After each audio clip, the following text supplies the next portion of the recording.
नमस्कार, प्रारब्ध पर आप सभी का स्वागत है। मैं अवनीश। दर्शकों, एक बार फिर हमारे साथ हैं मंजरी अग्रवाल जी। मंजरी जी, आपका बहुत-बहुत स्वागत। नमस्कार। नमस्कार, धन्यवाद भैया। जी, दर्शकों, वक्फ का बिल तड़के लोकसभा से पास हो गया। जब आप ये वीडियो देख रहे हैं, राज्यसभा में पेश किया जा चुका है।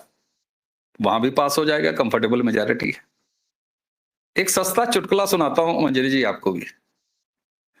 कल भरे सदन में, कहते हैं ना लोग भरे बाजार में, कल भरे सदन में विपक्ष के एक नेता, मुझे उसका नाम नहीं याद आ रहा, खैर उसका नहीं कहता हूं, उनका कहता हूं, गलती से सांसद हैं तो माननीय है। उन्होंने कहा, जानते हैं सभापति महोदय, नरेंद्र मोदी वक्फ का बिल क्यों लेके आए हैं आज? आज ही क्यों? ऐसा इसलिए किया है इन्होंने क्योंकि ट्रंप अमेरिका में टैरिफ बढ़ा रहे हैं और भारत को हैवी टैरिफ लगाएंगे, और उसको लेके देश में नेगेटिव माहौल ना बने, इनकी बुराई ना हो, इसलिए वो वक्फ लेके आए। कैसा लगा चुटकुला आपको? ये चुटकुला तो साहब, ये तो सही है, ट्रंप चाचा ने टैरिफ लगा दिया। उन्होंने चाइना पर 35% लगाया, भारत पर 25% लगाया। लेकिन मंजरी जी, बहुत सारे ऐसी जगहों पर भी ट्रंप चचा ने टैक्स लगा दिया है जिनके पास टैक्स में देने को 8-10 पेंगुइन्स हैं और कुछ पेड़ पत्तियां हैं। मुझे याद आ गया, सर्जिकल स्ट्राइक में पाकिस्तान ने कहा था, कौवे मारे पेड़ उखाड़े। कैसे देखती हैं आप? और दर्शकों, जरा सा देखिएगा कि ट्रंप चचा ने कहां कहां लगाया। वो स्लाइड्स में आपको लगातार दिखाता रहूंगा। मंजरी जी, क्या कहेंगे आप? जब किसी की इज्जत उतारनी हो तो ब्यूरोक्रेट सिर्फ अच्छा व्यक्ति कोई नहीं होता। उन्होंने भारत, चाइना, इन सब पे क्यूमुलेटिव टैरिफ लगाने की बात की। उन्होंने आइसलैंड वगैरह ऐसी जगहों पे लगा दिया जहां पेंगुइन्स हैं, सील्स हैं, बर्फ है। बस वहां पे आदमी ही नहीं है तो टैरिफ दिया कहाँ से जाएगा? अब जैसे इसमें दिखा रहे हैं बहामास, बहामास की इकोनॉमी पूरी अमेरिका डिपेंडेंट है और इंपोर्ट बेस्ड इकोनॉमी है। बहामास का ओनली टूरिज्म ये इंडस्ट्री पे वो बेस्ड है, और एक एक चीज, चीनी, दूध, सब कुछ उससे आता है, यूएस से आता है। अब इस पे 10% अगर आप टैरिफ लगा देंगे तो बहुत मजेदार हो जाएगा। यूक्रेन, उसको तो आप ही ने बताया हुआ है। कतर बेसिकली आपकी टेरिटरी है। मॉरिशस, फिजी, आइलैंड, आइसलैंड, वहां पर कुछ भी ऐसा नहीं है। Kenya, it's below poverty line nation. इस तरह के लोगों के ऊपर भी इन्होंने टैरिफ लगा दिए हैं। तो इसका ये मतलब है कि bureaucracy is at its best. उसको हर ट्रम्प के सामने बहुत महीन तरीके से अटैक करना है। तो इवन पेंगुइन्स आर शॉक कि उनके ऊपर इन्होंने टैरिफ लगा दिया है। बट बेसिकली क्या है, चाइना पे जिस तरह के इन्होंने टैरिफ लगाए हैं वो क्यूमुलेटिव आता है 64%। तो इस समय अमेरिका वर्सेस चाइना चल रहा है, और इसका बेसिक कारण ये है कि चाइना जो है अमेरिका को ट्रेड में टक्कर दे रहा है, और यूरोपियन यूनियन ने जैसा कहा है, उनकी उर्सुला वॉन डर लायन ने, कि हम लोग इस तरीके का काउंटर मेजर्स लगा रहे हैं। हास्यास्पद है क्योंकि आज भी यूरोप अगर अमेरिका को हटा दे तो ना तो सुरक्षित रह सकता है ना सर्वाइव कर सकता है। ठीक है, लेकिन Ursula von der Leyen Zelensky part 2 है, या एक कह लीजिए जेलेंस्की टू द पावर 2 है। जेलेंस्की इस तरीके फैसले लेती हैं जिससे यूरोप जो है और फर्दर रिसेशन में चला गया। तो वो जिस तरह के टैरिफ और काउंटर टैरिफ की ये सारी बातें चल रही हैं, उसमें यूएस ट्रेजरी सेक्रेटरी बेसेंट का एक संदेश आता है, सिट बैक एंड टेक इन, कि हम जो कर रहे हैं और कॉलोनियल माइंडसेट में कर रहे हैं। अगर हम कह रहे हैं कि आपके ऊपर हमने 26%, 54% इस तरह के टैरिफ लगाए हैं, तो उसको स्वीकार कर लीजिए, टैरिफ वॉर में मत जाइए। ठीक है, तो ये टैरिफ वॉर बेसिकली यूएस को ज्यादा हानि पहुंचाएगी। क्यों? आप सब लोग जानते हैं कि जो टैरिफ है, जो यूरोप जो है काफी चीजें एक्सपोर्ट करता है इसको अमेरिका को, और अमेरिका केवल हथियार एक्सपोर्ट करता है। अब उसने ऑयल एक्सपोर्ट करना शुरू किया है और फार्मा एक्सपोर्ट करता है। ये 3 अमेरिका के मेन एक्सपोर्ट। बाकी चीजें कपड़ा वगैरह काफी चीजें वो इम्पोर्ट करते हैं। America basically on day to day basis is a import based economy. Daily items को इम्पोर्ट कर, अब जो इम्पोर्ट करते हैं जैसे टॉयलेट पेपर से लेकर के एक एक चीज वो इम्पोर्ट करते हैं। आपने दूसरे देशों पे जो नेसेसरी आइटम देते हैं आपको, ये सब देते हैं, सबके ऊपर एक यूनिवर्सल स्लैब लगा दिया 10%, 20%, क्यूमुलेटिव करके 50%, 54%। तो जो आपके घर में आने वाला सामान है वही तो महंगा होगा। दे आर, अब ब्यूरोक्रेसी की ही ये माने, क्योंकि काफी चीजें उससे रेगुलेट होके आती है। 10% tariff for 10 years is going to give $2.5 trillion। तो बेसिकली इस समय अमेरिका को सरवाइव करने के लिए पैसे चाहिए, और पैसे इकट्ठा करने के लिए वो टैरिफ का इस्तेमाल कर रहा है। और ये सारी लैंग्वेज होती है ट्रेड की कि ये ट्रेड, इंटरनेशनल ट्रेड रूल से कंप्लाई नहीं करते हैं, ये इससे कंप्लाई नहीं करते हैं, ये क्लाइमेट चेंज से कंप्लाई नहीं करते, ग्रीन हाउस से कंप्लाई नहीं करते। बट ये इसको हम लोग कहते हैं कि ये रेटरिक है, इसका कोई बेसिक नहीं है। ये इसलिए बोला जाता है ताकि आपको सैंक्शंस लगा करके आपकी अपॉर्चुनिटी कर की, और वही इस समय अमेरिका कर रहा है। और इसका रिटेलिएशन ये हुआ है कि उसकी अपनी मार्केट क्रैश, जैसे ही ट्रंप ने ये आज हुआ कि आज के दिन ये टैरिफ लगाए जाएंगे, तो नास्डैक फेल। और ये जो है उनकी अपनी इकोनॉमी इसमें इस समय बहुत ज्यादा आप ये कह लीजिए कंफ्यूजन में आ चुकी है और सेंसिटिव हो चुकी है, क्योंकि जो व्यक्ति सबसे ज्यादा इंपोर्ट करता है, अगर वो इंपोर्ट आइटम पे टैक्स लगा दे तो जो जनता है उसको सामान महंगा मिलेगा। टैरिफ लगने के बाद अगर आप एक सेब 2 रुपए का खरीदते तो 2 रुपए 25 पैसे या 2.5 रुपए का खरीदेंगे, वो 25 पैसे या 50 पैसे जनता की जेब से जाएंगे। ओके, भारत को क्या नुकसान होगा? भारत का सामान कम जाएगा, ठीक है, लेकिन आपके यहाँ जो सामान महंगा हो जाएगा तो पहला अटैक वो आपकी अपनी जनता पर होगा। जितना भी ये टैरिफ वॉर, ट्रेड वॉर और ये सब है, ये जनता से पूरी तौर से असंतृप्त होकर के ये सारी चीजें की जा रही है। नेचुरली जब महंगाई बढ़ेगी तो इन्वेस्टमेंट कम होंगे, स्टॉक प्राइसेस में लोग की तरफ कम जाएंगे, और इसके कारण उनकी मार्केट अनसर्टेनिटी में जाएगी, उनकी मार्केट गिरेगी। तो जो भी है, ट्रंप अपने गवर्नमेंट को सरवाइव करने के लिए जो पैसे चाह रहे हैं उसमें, इस पूरे प्रयास में इनकी जनता का नुकसान है, इनके देश की इकोनॉमी का नुकसान है। अल्टीमेटली सेटबैक अमेरिकन इकोनॉमी पे आएगा और बहुत तेज आएगा। जी बिल्कुल।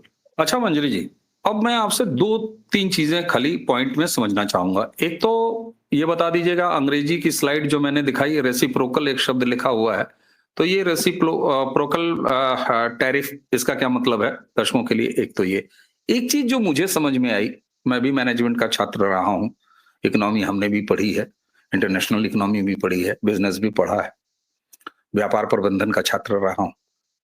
अब अमेरिका से भारत मंगाता क्या है? 25% हमारे ऊपर, 35% चाइना पे, ठीक। अमेरिका से भारत मंगाता क्या है? भारत का आम आदमी अमेरिका से न तो पेस्ट मंगाता है, न खिलौना मंगाता है। अमेरिका से जो भी चीजें इंपोर्ट होती हैं तो भैया अमेरिका से आया है, तो ये रईस लोग मंगाते हैं या सरकार मंगाती है, सरकारी डिपार्टमेंट्स मंगाते हैं, एजेंसियां मंगाती हैं, जैसे रक्षा और लैब और ये सारी चीजें। तो भारत की आम जनता पर अमेरिकन इंपोर्ट कम हो जाएगा, महंगा हो जाएगा, इससे हमारा कोई लेना देना नहीं बनता। अब दूसरी चीज, हम अमेरिका को क्या भेजते हैं? बट नेचुरल है, हम अमेरिका को बोइंग तो भेजते नहीं, सौ की सीधी बात है, असलियत बात यह है। चीन या तो टॉयलेट पेपर से लेके जरूरत के सामान उनको भेजता है, भारत उसको रिप्लेस कर रहा है। नरेंद्र मोदी का यही है कि भैया मैन्युफैक्चरिंग हब, और भारत वहां से बेचता है। तो आपने जो एक चीज बताई कि भैया वहां असर पड़ेगा, उनके यहाँ सामान महंगा हो जाएगा, हमारे आम लोगों पर कुछ नहीं आएगा, हम तो चप्पल ना मंगा दे, जो मंगाना है अमेरिका से वो मंगाए। यहां पर एक चीज और, चाइना हमारे कंपटीशन में है, 35 उस पर 25 हम पे, तो बट नेचुरल है कि चाइना के मुकाबले भारत का सामान अभी भी अमेरिका में सस्ता होगा। तो ट्रम्प चचा ये क्या कर रहे हैं, एक तरफ जो है ऐसे थप्पड़ भी मारते हुए दिखाई दे रहे हैं, दूसरी तरफ अंदर अंदर कह रहे हैं ठीक है 15-10% का गैप रखा तो है। तो क्या ये मेरी अंडरस्टैंडिंग ठीक है? आपकी जो टेक्निकल बात थी उसको मैंने जरा सा ऐसे ही आगे बढ़ाया। रेसिप्रोकल टैरिफ का मतलब है कि अमेरिका ने हम पे 20% लगाया, हम उस पर 20 लगाए, 10 लगाए, 35 लगाए, उसके टैरिफ लगाने के बदले में जो हमने टैरिफ लगाया उसे कहते हैं रेसिप्रोकल।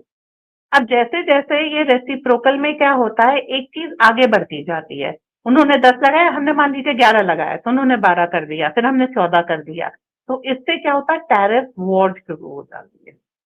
इसको रोकने के लिए अमेरिका के ट्रेजरी सेक्रेटरी बेसेंट कहते हैं सिट बैक एंड टेक इन। लेकिन अब वो जमाने जा चुके हैं, अब ये मल्टीपोलर वर्ल्ड है। सिट बैक एंड टेक इन जैसा कोई चीज नहीं है। अमेरिका बेसिक चीजें बनाता नहीं। भारत अमेरिका से क्या मंगाता, high end pharma, high end machinery को, जैसे उनके बोइंग वगैरह है। और वहां से जो है हम क्या देते हैं, हम पैरासिटामोल जैसी चीजें, नेसेसिटी डेली थिंग। हमारे यहाँ से कपड़े जाते हैं क्योंकि बांग्लादेश की टेक्सटाइल इंडस्ट्री अभी बाहर आ गई है, तो अब हमारे यहाँ से कपड़े जाएंगे। आप बिना कपड़ों के नहीं चल सकते हैं, आप बोइंग के बिना चल सकते हैं। वहां से हमारे यहाँ क्या आया, मैकडोनल्ड आया, डोमिनोज आया। मत खाओ, 125 का मान लीजिए एक बर्गर है, 150 रुपए का मिलने लग गया। ठीक, आप क्या करेंगे साहब, आप दिन हफ्ते में 2 खाते थे, अब हफ्ते में 1 खाएंगे। इसका भी आफ्टर इफेक्ट उनको पड़ेगा, क्यों, उनकी सेल ड्रॉप होगी। ठीक है। अच्छा, रक्षा मंत्रालय को जो मंगाना है वो तो मंगाना ही है, उसमें कोई फर्क नहीं पड़ता। आप कह लीजिए वो एक बार में ले जाएंगे, उसका भी थोड़ा कम असर पड़ेगा, कारण बोइंग की फैक्ट्री तो बैंगलोर में है ना, राइट। तो जितनी चीजें हैं, ये सब चीजें मोदी हमारे पहले ही देख चुके थे, तो उन्होंने इस चीज का पहले ही इंतजाम कर दिया था। अब जो बोइंग बैंगलोर में है, बढ़ा लो चाहे, क्या फर्क पड़ा हमको। आप टेक्नोलॉजी ट्रांसफर कर चुके हैं, हमारे ऊपर कोई असर नहीं पड़ेगा। तो अभी जब हम भेजेंगे तो उनकी जनता तक, हालांकि हमको जो है इसमें फायदा है, तो गाल भी फैलाए और पीठ भी थपथपाई, दोनों चीजें, patted on the cheek and patted on the, अच्छा, patted on the cheek is always not slapping on the cheek. ठीक है, कभी कभी हम किसी प्यारे बच्चे को गाल थपथपा के भी वो करते हैं। तो आप ट्रम्प को ये कहते सुनेंगे कि भाई Modi, you are not treating us well. अभी तक आप भारत से ये चीजें सुनते थे, अमेरिका हमारे साथ अच्छा व्यवहार नहीं करता। अब आप अमेरिकन प्रेसिडेंट से ये सुन रहे, भारत हमारे साथ अच्छा व्यवहार नहीं कर रहा। तो आप इस वॉर में ऑलरेडी एक विनिंग पोजीशन पे हैं। बार बार ट्रम्प इस चीज को कहते हैं, Modi is a hard bargainer. ठीक है। और अमेरिका की सरकार को इस समय पैसे की अच्छी खासी किल्लत है। ये जो ताबड़तोड़ फायरिंग हो रही है, जो एज बंद हो रहे हैं, ये सब क्या है, मॉनेटरी मैनेजमेंट, पैसे क्या मैनेजमेंट हो रहा है ताकि सरकार के पास ऑपरेशन का पैसा आए। जो बाइडेन ने किया है, जो अक्सर हमारे ट्रम्प ये लेफ्टिस्ट और कांग्रेसी गवर्नमेंट करती हैं, वो ये है खजाना खाली करना, कि अगली महीने आप लोगों की सैलरी ही नहीं दे सकते, इस तरह का वो हालत बना देती है। और वही चीज अमेरिका में हो चुकी। तो उनको इन सब चीजों से पैसे चाहिए और वो इसकी जुगत में है। लेकिन चूंकि ब्यूरोक्रेसी है, वो इस तरह के काम बीच में कर जाती है, जिसको हर चीज को मॉनिटर, हर पेपर को पढ़ नहीं सकता कोई भी व्यक्ति। ठीक है, तो अमेरिकन प्रेसिडेंट के पास बहुत सारे काम है, वो हर पेपर नहीं पढ़ेगा, तो उसमें इस तरह की बुद्धिमानियां हो गई कि बहामास के ऊपर भी टैक्स लगा दिया है। इस तरीके की चीजें, कतर पे टैक्स लगाओगे, कतर से आप वो लेते हो रसोई गैस, ठीक, महंगी किसको पड़ेगी? आपको। लगा दो वेनेजुएला पे इम्पोर्टर, तेल किसको महंगा पड़ेगा? आपको। ट्रांसपोर्टेशन महंगा होगा? आपका। ट्रांसपोर्ट, सारा सामान ट्रांसपोर्ट होता, हर चीज महंगी होगी आपके यहाँ। लगा दो टैरिफ। यही काम जो ब्यूरोक्रेसी का है, कुछ भी अच्छा फैसला लेने से पहले ट्रम्प को इस चीज को रेगुलेट करना पड़े। जी। बिल्कुल ठीक बात है। आपने कहा कि मैंने भी कहा था शुरुआत में, गलती से कह गया, हाँ, मेरे वामपंथी साथियों को बुरा लग जाएगा, इस देश के वामपंथियों का मैं बड़ा ख्याल रखता हूँ मंजरी जी। मैंने भी आपसे कहा हमें क्या फर्क पड़ेगा, आपने आगे बढ़ा दिया उसको, कहा 125 का बर्गर जो है 150 में मिल जाएगा, मैकडोनल्ड का घंटा हमें कोई फर्क पड़ेगा, बोइंग का आपने बता दिया क्या फर्क पड़ेगा। लेकिन फिर हमारा वामपंथी अचानक मित्र उठेगा और उंगली उठाएगा, कहेगा मंजरी जी आखिर रक्षा सौदे जो खरीदेगी भारत की सरकार और उसे पेमेंट करेगी, उसमें भी तो हमारे टैक्स पेयर्स का पैसा ही लगा रहेगा। हे वामपंथी मित्र, तुम अभी प्रसन्न रहो, रुको रुको रुको। मंजरी जी, ट्रम्प चचा के अधिकारियों ने और ट्रम्प चचा ने केवल हमारे ऊपर और ये पेग्युन वाले बेचारों के ऊपर नहीं बढ़ाया है, 25, चाइना को 35 और 20% ठोक दिया यूरोपियन यूनियन पर। तो इसका मतलब ये है कि भाई 20 उनको, 25 हमको और 35 जो है वो चाइना को, और सारा मामला है रेसिप्रोकल कि तुम जितना मारोगे हम भी तुमको जो है उतना थप्पड़ मारेंगे गिन के। तुम जितना बार हमको आई लव यू बोलोगे हम भी उतनी बार आई लव यू बोलेंगे। समानता का सिद्धांत ये तो वामपंथी मित्रों को और विपक्ष को पसंद आना चाहिए है। समानता की बात राहुल गांधी बहुत कहते हैं। तो ये जो एक इकोनॉमिक डिसीजन है ये कितने दिन तक चलेगा, क्योंकि जहां तक अब तक जो हमने बात की है तो ये तो सारा का सारा उल्टा पड़ने जा रहा है अमेरिका को। और अमेरिका की इकोनॉमी इस समय जो समझ में आ रही है, कम से कम वो स्थिति तो है ही है। तो क्या ये एक बैकफायर वाला मामला है और निकट भविष्य में कम से कम इसमें बार्गेनिंग आप देखती हैं, भारत और नरेंद्र मोदी खुद कहते हैं कि भैया हमारे तो खून में व्यापार है, तो ये मामला आगे जाके जो है वो भाईबंदी में निपट जाएगा? क्योंकि 20 यूरो और 35 चाइना, उसके बीच में भारत है 25। तो इसलिए मैं कोई मिडिल पाथ देख रहा हूं जो कि निकालने में नरेंद्र मोदी जी तो उस्ताद हैं। कैसे देखते हैं आप?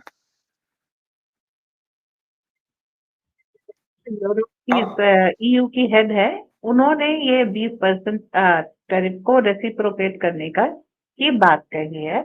आप वही कह रही हो, वो पप्पू स्क्वायर है, जेलेंस्की की स्क्वायर है, वो इस तरह की बात कर रही है। यूरोप अगेन अमेरिका की तरीके से डिपेंडेंट इकोनॉमी, उनकी अपनी फैक्ट्रीज अमेरिका की तरीके से बंद हो चुकी हैं। वो ये सोच रहे थे रफाल बेच करके खाना मंगा लेंगे, एंड टेंडेंसी वही है, sit back and take it, do not reciprocate. क्योंकि अगर तुमने काउंटर मेजर लिए तो मेरे पास कोई मतलब फिर कोई प्लान नहीं है, फिर कोई रास्ता नहीं है, फिर मुझे बातचीत की टेबल पे आना पड़ेगा।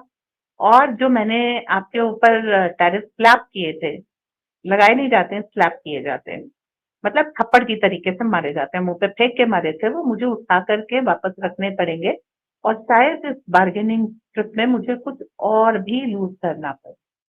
तो जो ये यूरोप और अमेरिका के बीच में टैरिफ वॉर है, इसमें ज्यादा नुकसान यूरोप का है, क्योंकि ओवर द ठीक पीरियड बात। ऑफ टाइम जितना भी यूरोप का जो भी गवर्नेंस था, गवर्नमेंट था, वो अमेरिका सेंट्रिक हो गया। और इसका प्रयास जो है 1948 में शुरू हो गया था।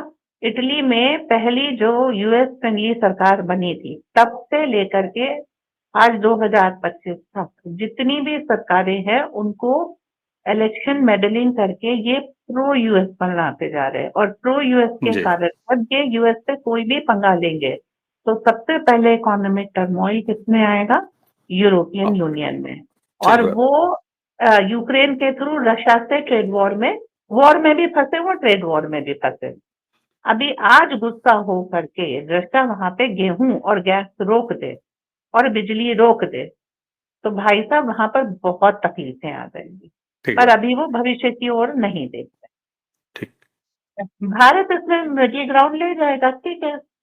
आपको पहले ही सारी चीजों की दिक्कत है, दवाएं महंगी, कपड़े महंगे, बेसिक खाना महंगा। अब या तो अमेरिका में जो है बहुत तेजी से फैक्ट्रीज लगनी शुरू हो जाए। भाई कोई भी फैक्ट्री लगेगी तो आज लगेगी, टाइम लगेगा, 6 महीने बिल्कुल सही बात। 7 महीने उसमें प्रोडक्शन करने में आ जाएंगे, अगर आपको बनी बनाई बिल्डिंग और मशीनरी मिल जाए तो सब कुछ ट्रेनिंग वेनिंग करके पूरी चलाने वगैरह के हालत में। तब तक अमेरिकन जनता करेगी क्या? भारत ठीक में बात। 10 साल हो गए फैक्ट्रियां लगने, टेक्नोलॉजी एडवांस होने का, लेकिन अमेरिका अभी शुरू करेगा, तो अभी उसको हम्बली शुरू करना है। बिल्कुल तो ठीक। जो एडवाइजर होते हैं इन सब के, राजनेताओं से गलती क्या होती है? एडवाइजर्स के चक्कर में, और ये एडवाइजर्स बड़े हाई पैकेज में और बड़े हाई उसके साथ रिकमेंडेशंस के साथ आते हैं, और ये बड़ी बड़ी गलतियां कराते हैं जो अमेरिका में इस समय दिख रहा है। भाई उन्होंने टैरिफ की बात की और उनका सेंसेक्स गिर गया, नास्डक कहते हैं ठीक उनको। बात है, बिल्कुल ठीक बात है, जबकि होना उल्टा चाहिए था। संभावनाएं बढ़ रही हैं तो फिर सेंसेक्स ऊपर जाना चाहिए था। और एक चीज और भी है दर्शकों, मंजरी जी, चूंकि इसमें लगातार डेवलपमेंट्स हो रहे हैं, लगातार चीजें आ रही हैं, इसलिए इस पर थोड़ी हम निगाह रखेंगे। और आज के इस उद्घाटन सत्र जो कि टैरिफ टैरिफ आओ टैरिफ टैरिफ खेलें, तो वामपंथी मित्र हमारे थोड़े से और दिमाग लगाएं। राहुल गांधी, आपने पप्पू स्क्वायर कहा तो हमारे हमको जो है अपने वाले पप्पू की भी याद आ गई। अभी पप्पू जी भी जगेंगे, वो भी कुछ देंगे ही। अभी आज राज्यसभा में वक्फ। भारत को इससे बहुत बड़ा नुकसान है। 25% वो भारत तो से आ आएगा, रहा है, वो छब्बीस तो आएगा। परसेंट आ रहा है। देखिए, अब एक शाह साहब हैं, जमसन ज्वेलरी में है, उन्होंने कहा कि जमसन ज्वेलरी पे के एक्सपोर्ट पे असर पड़ेगा। भाई साहब टैरिफ नहीं लगाते तो भी पड़ जाता। ठीक अमेरिकन बात। इकोनॉमी का इतना डेब्ट टू जीडीपी रेशियो खराब हो रखा है कि उनके पास इस समय बेसिक रिक्वायरमेंट पूरा करने के लिए उनको हेल्प चाहिए। बिल्कुल तो बिल्कुल। अब ज्वेलरी इस समय नॉन बेसिक में आ, हाँ इट्स ठीक बात है, उससे कोई, अरे हीरो का हार नहीं पहना भारत की किसी सम्मानित महिला ने तो वो भूख से नहीं मर जाएगी। इसलिए अभी इस पे लगातार विवेचन है। कुल मिला के अभी जो स्थिति दिख रही है भारत के लिए एक मिड पाथ है। और इसीलिए मैंने कहा कि यूरोप 20 पे अटका है, चाइना 35 पे अटका है, 30 पे अटका है, भारत वहीं 25 पे है। तो निश्चित रूप से नरेंद्र मोदी जी का ये तरीका है कि वो गाड़ी ऐसे ऐसे निकाल के लेके चले जाएंगे। और मुझे लगता है कि ट्रंप ने भी बीच में रख के ये संकेत भारत को दे भी दिया है। आगे आने वाले समय में और जैसे जैसे डेवलपमेंट इस पे आएंगे, दर्शकों मंजरी जी और हम अपने प्रयास भर होमवर्क करके और तब फैक्ट फिगर्स आपके सामने लेके आएंगे। फिलहाल स्थिति यही है कि मियाँ की जूती कहीं मियाँ के सर ही ना पड़ जाए। ट्रम्प चचा, बाल आपके अच्छे हैं, जरा बचाइए, अपने अधिकारियों पर ध्यान दीजिए, नौकरशाहों पर ध्यान दीजिए। नौकरशाह से हम लोग भी बड़ा तबाह हैं इन तमाम सालों में। मंजरी जी, आपने हमें समय दिया, आपको बहुत बहुत धन्यवाद। दर्शकों, इसी के साथ आज की ये चर्चा टैरिफ टैरिफ खेलो यहीं समाप्त करते हैं। मंजरी जी को धन्यवाद देते हुए आप सभी से नमस्कार, प्रणाम।